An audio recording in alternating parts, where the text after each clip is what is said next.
राधे राधे सभी को। कैसे हैं आप लोग? मैं आशा करती हूँ आपको तीसरा अध्याय बहुत ज़्यादा समझ में आया होगा और बहुत पसंद भी आया होगा। और अभी तक अगर आपने तीसरा अध्याय या प्रथम अध्याय या द्वितीय अध्याय नहीं सुना है तो प्लीज़ जाके मेरी प्रीवियस वीडियोस देखिए और उनको सुनिए। चलिए आज पढ़ते हैं तृतीय अध्याय का महात्मा। श्री नारायण बोले, हे लक्ष्मी, एक शूद्र महामूर्ख अकेला ही एक वन में रहता था। बड़े अनर्थों से कितना ही द्रव्य उनसे इकट्ठा किया था, किसी कारण यूं ही वह द्रव्य जाता रहा। द्रव्य के जाने से वह शूद्र बहुत चिंतित रहता और लोगों से पूछता, कोई ऐसा कर्म बतलाओ जिससे यह पृथ्वी के में द्रव्य होवे, मैं निकाल लूं, फिर से वह द्रव्य मेरे हाथ आवे। किसी से कहता, कोई अनजान बताओ जिसे नेत्र में लगाकर पृथ्वी का सकल पदार्थ निकाल लो। किसी से कह दिया कि मांस मदिरा खाया पिया कर वह वही खोटा कर्म करने लगा, चोरी चकारी करने लगा। एक दिन धन की लालसा से चोरी करने गया तो रास्ते में चोरों ने मार दिया। मारकर उसने प्रेत योनि पाई। वह या एक वट के वृक्ष में रहा करता था और बड़ा दुखी था। हाय हाय या कर रुदन का विलाप करता, हाहाकार करता, कहता कि कोई ऐसा भी होवे मेरे कुल में जो मुझे इस अधम देह से छुड़वावे। ऐसे हाहाकार करते करते बहुत दिन बीत गए। इतने में उस शूद्र की स्त्री को एक पुत्र जन्मा।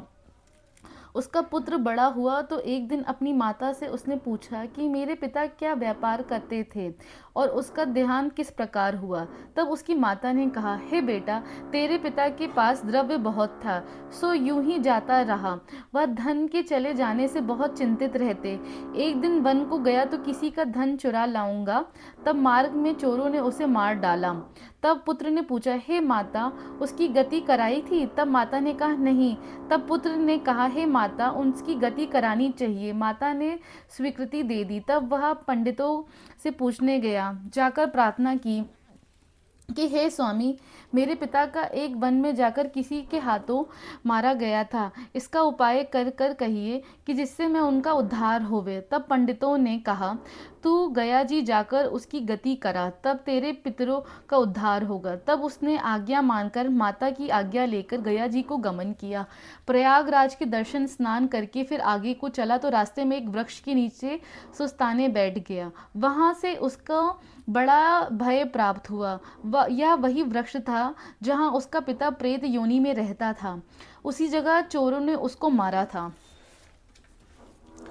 तब उस बालक ने अपना गुरु मंत्र पढ़ा। उसका एक और नियम था कि वह अध्याय श्री गीता जी का भी नित्य पाठ किया करता था। उस दिन उसने उस वृक्ष के नीचे बैठ के श्री गीता जी के तीसरे अध्याय का पाठ किया। उसके पिता ने प्रेत की योनि में उसे सुना। सुन के उसकी प्रेत देही छूट गई और देव देही पाई। स्वर्ग में विमान आए। वह विमान पर चढ़कर उसके सामने आया तथा आशीर्वाद देकर कहा, हे पुत्र, मैं तेरा पिता हूँ जो मरकर प्रेत हुआ था। तेरे इस पाठ के श्रवण करने से मैंने प्रेत योनि त्याग कर देव देह पाई। अब मेरा उद्धार हुआ है। तेरी कृपा से अब मैं स्वर्ग को जाता हूँ। अब तू गया जी जाए तो अपनी खुशी से जा, मेरा उद्धार तो हो गया। वहाँ जाके भी मेरा उद्धार ही करना था। जो पाठ तूने मुझे यह सुनाया है, इसी से मेरा कल्याण हुआ है। इतना सुनकर पुत्र ने कहा, हे पिताजी, कुछ और आज्ञा करो जो मैं आपकी सेवा कर सकूं।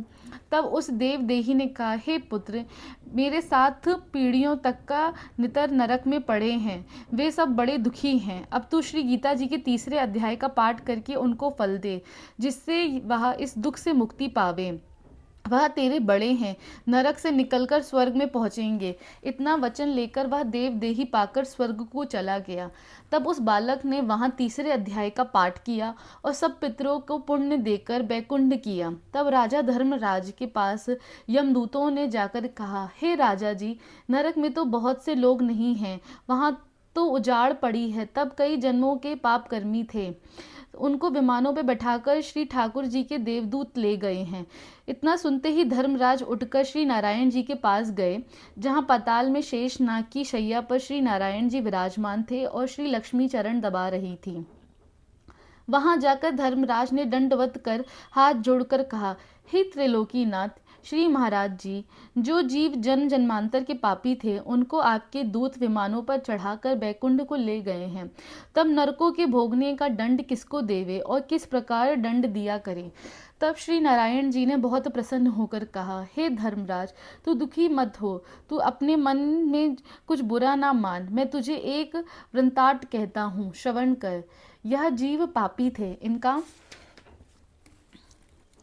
कोई पिछला धर्म उदय हुआ है, उससे अपने धर्म को कई महापापी बैकुंठ को गए। और यह एक आज्ञा तुझे देता हूँ, जो जीव श्री गीता जी का पाठ करे अथवा श्रवण करे या कोई किसी को पाठ किए का फल दान करे, उन जीवों को तू भी नरक में ना देना। तुझको मेरी आज्ञा है, यह बात सत्य कर निश्चय से याद रख। इतना सुनकर धर्मराज अपनी पूरी को सिधारे आकर अपने दूतों को बुलाकर कहा, हे यमदूतों, जो प्राणी श्री गीता जी के पाठ श्रवण करे या पाठ किए का किसी का पुण्य देवे, उस प्राणी को तुम कभी नरक में ना डालना। गीता जी का पाठ अथवा श्रवण किए से पापी जीव भी बैकुंठ को प्राप्त होवेंगे। जो जीव श्री गीता जी का पाठ करे, श्रवण करे, उसका फल कहाँ तक कहें, कहने में नहीं आ सकता। तब श्री नारायण जी ने कहा, हे लक्ष्मी, यह तीसरे अध्याय का फल मैंने तेरे को कहा जो तूने सुना है। इसी तरीके से तीसरे अध्याय का महात्म्य भी समाप्त हुआ।